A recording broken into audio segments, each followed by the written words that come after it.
మా ఊళ్ళే గ్రామ పంచాయతీ కాడికి పోతే మస్తు సందడుంటదబ్బా. దినం ఎవ్వల్లో ఓగలు అధికారులు వస్తారు, పబ్లిక్ తోని ముచ్చట్లు పెడుతుంటారు. ఓనాడు పెన్షన్లు ఇస్తే ఇంకోనాడు మెడికల్ సిబ్బంది కూకొని ముసలోళ్లకు ముడిగోళ్లకు చూస్తారు. దానికి ఎదురుగానే నీళ్ల ట్యాంక్ ఉంటది.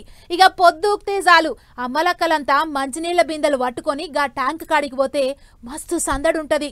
గ్రామ పంచాయతీ అంటే యాదికొచ్చింది గీ వార్త చూడుర్రి. అగో అదేంది ఇప్పటి వరకు గ్రామ పంచాయతీ అని చెప్పి గీడ కొత్తగా కడుతున్న 3 అంతరాల ఇంటి బంగ్లాను చూపెడుతున్నారు అనుకునేరు. ఇది ఇంటి బంగ్లా కాదు, కరీంనగర్ జిల్లా బొమ్మకల్లనేటి ఊళ్ళో కట్టేటి గ్రామ పంచాయతీ ఆఫీసు బంగ్లా. దీన్నే ఇప్పుడు అమ్మకానికి బేరం పెట్టింది. ఇంట్లో నా సొంతంగా రాసింది ఏం లేదు, నేను చెప్పేది మీరు వినేది 2 వాజీబే. కావాలంటే ముచ్చటేందో అలా ఊరోళ్ళే చెప్తున్నారు. ఇక చెప్పరాలే అన్నలు.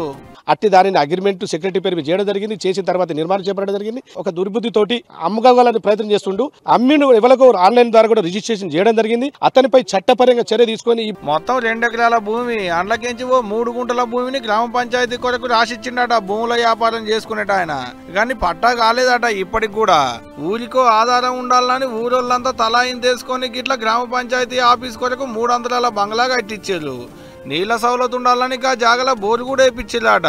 సీన్ కట్ చేస్తే అప్పట్లో గ్రామ పంచాయతీ ఆఫీసు కట్టేందుకు భూమి ఇచ్చిన రియల్ ఎస్టేట్ వ్యాపారే మళ్ళీ ఇప్పుడు పబ్లిక్ కట్టుకున్న బంగ్లాని ఇంకొకరికి పట్టా చేయించిండట నాదేనని. గమ్మతేందంటే ఊరి పబ్లిక్ ఇచ్చుడే కాదు, అటు గ్రామ పంచాయతీ నిధులకించి కూడా 10 లక్షల వరకు బంగ్లా కట్టేందుకు ఖర్చు చేసిర్రు. కరెంటు మీటర్ కు డీడీ కట్టిర్రు, బోరేసి మోటార్లు పెట్టిర్రు. ఇప్పుడు వచ్చి ఏమంటే అట్టట్టిస్తామని లడాయికి దిగుతురు అన్నట్టు ఊరోళ్ళంతా. ఇదే ముచ్చట మీద జిల్లా పెద్ద ఆఫీసర్లు కూడా ఫిర్యాదు అయ్యారట. మరి చూడాలి ఏం చేస్తారో ఈ పంచాయతీని ఎట్ట దింపుతారో ఇక.